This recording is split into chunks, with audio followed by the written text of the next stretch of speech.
If you run an equine business and your clients seem to come in waves, if you're established, if you're good at what you do, if people are already trusting you, you've got some clients, but you're still finding that some months feel really solid and other months are uncomfortably quiet, this episode is for you, because feast and famine is one of the biggest equine business stressors and it's rarely talked about properly. So are you ready? Let's dive in. You're listening to the Equine Business Podcast. Practical business support for equine business owners.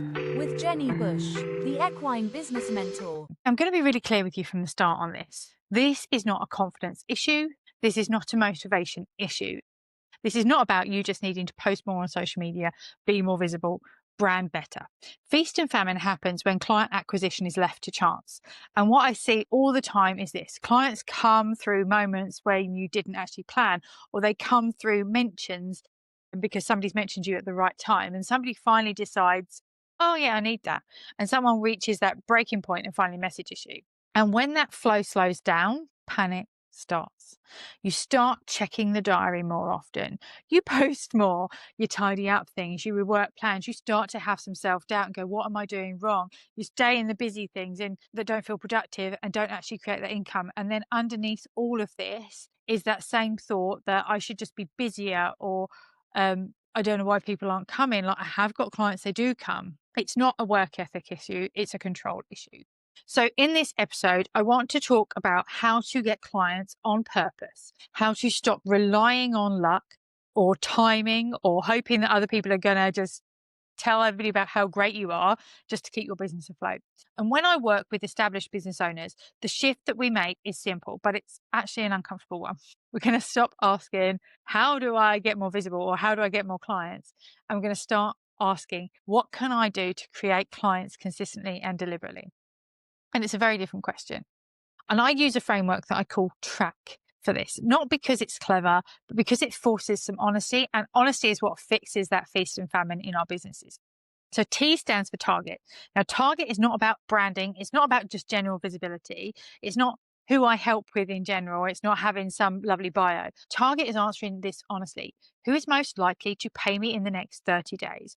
Not at some point, not when things calm down, but now. Who has got the money and how can I reach them? Because this is where people wobble, because it stops you. It forces you to stop hiding behind vague audiences of every horse owner, any horse owner. The fastest route to clients is not strangers, and it's actually people you already know. So it could be past clients, people who've inquired and didn't book, people who regularly ask you questions, people who already see you through your work and are connected in some way. If someone wouldn't recognize your name, they're not the fastest route to the income right now. So when equine business owners ignore this and aim wide instead of close, that usually is where the feast and famine starts. And a lot of equine businesses are aiming for that broader, I want to attract everybody, I want to appeal to everybody. The second part is reach. Now, reach is not about being everywhere. It's about deliberately putting yourself where that target market already is, where that target person already is, that person who can pay you. And that might be a specific yard, a specific group, a specific professional, a specific network. It's not about going everywhere and everywhere, not on 5 platforms, not daily posting. It's just about going, okay, where are the few places and how can I show up there consistently? Now, if action doesn't realistically put you in front of the right people, it does not count as reach. If it's not putting you in front of the perfect people, it doesn't count as reach. More reach won't stabilize your business, especially on Instagram or Facebook. It's not going to do it right now. Better placed reach will. And then after we've got our reach dialed in, we're going to look at action. Now, action is where most people avoid the work that actually matters. Clients come from conversation, not content, not planning, and not perfect wording or a perfect sales page. So actions only count if they're likely to lead to a reply, a message, a conversation, or a decision. And those are the actions that we need to be focusing on. And let me be clear about 2 actions that are actually going to move the needle quickly. The first is checking in with somebody warm, somebody who already knows you, somebody who likes you, somebody who trusts you. Checking in with somebody who's paid you before, someone who's inquired, someone who clearly has the problem that you solve. So just a simple message saying that you're thinking about them. You're wondering how things were going, whatever you helped them with before. It could be a simple action, just going, I really enjoyed working with you. Do you know anybody else that might have that problem that you could refer to me, asking for those referrals. It could be just finding out if there's something else that you could be doing for them, but it's one of the fastest ways to create momentum. The second action is creating permission. So asking a clear, specific question about a problem that you help with or solve, publicly or privately. Not let me know if you need anything message, because that's quite passive. It doesn't get results. It doesn't get the response that we want. It will do nothing. Something that makes people think, oh, yeah, that's me. Oh, yeah, tell me more. The goal isn't about giving them more information or education. The goal is a reason to talk. So anything you can put up there that's going to make people go, hand up, yeah, that's me. And if your actions don't create reasons to talk, you're staying comfortable. You're not building that income. Next is we're going to focus on the close. Now, this is where a lot of equine businesses quietly bleed money. Most equine businesses aren't lost because people say no. They're lost because nobody finishes the conversation because they're too worried about rejection. They just hope that people will put the dots together. People ask questions, they'll say things about it. They'll be like, oh, they've gone quiet, they haven't responded to me.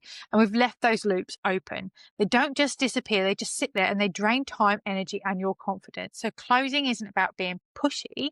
Closing is just about being professional, and getting that clear yes or no is better than leaving it as endless maybe, or they ghosted me, or they didn't come back to me. So if somebody has shown interest, it's your responsibility to move that conversation to a decision either way and not be frightened of getting the no. It's not pressure, it's leadership. So the final part is KPIs. So K stands for KPIs. And this is where you're going to stop guessing and you're going to start running your business properly. You don't track likes. You don't track followers. You don't necessarily even track the reach that's on social media. You're going to track your movement. So you're going to ask yourself, how many conversations did I start this week? How many moved forward? How many clear asks did I make, like actual invites and ask people to work with me? How many follow-ups did I send? How many decisions did I get to? Those numbers will tell you exactly what's going on without drama, without the stories, and without worrying about the numbers. And then once you can clearly see where you're going wrong with that, feast and famine is going to stop being mysterious, and you're going to go, okay, I need to do more of this. This is about you stopping relying on luck. Not by doing more, but by doing what creates clients on purpose. Now, if you're listening to this and thinking, I want support in applying this properly, this is exactly the work that we're doing at the moment inside the Equestrian Business Support Network throughout January as a free challenge. If you're missing January, come in anyway, you might still catch some of the things, but it's also a place that you can come to ask questions, to get support, and to stop trying to figure this all out alone. Now, at different points in the year, I also run focused client acquisition challenges, even in there. But even if you're listening to this months down the line, this is where ongoing support lives. Now, you'll find the link in the show notes to this. And if this episode has hit a nerve and you're thinking, I don't want to patch this, I want to fix this properly, then your next step is to do my Equine Business Health Check. I will pop the link in the show notes, because that's exactly where we look at why clients feel inconsistent, where your income is leaking, and what actually needs tightening in your business right now. It's going to be practical, it's going to be specific, and it's built especially for established equine business owners like you. So let me know how you found this episode.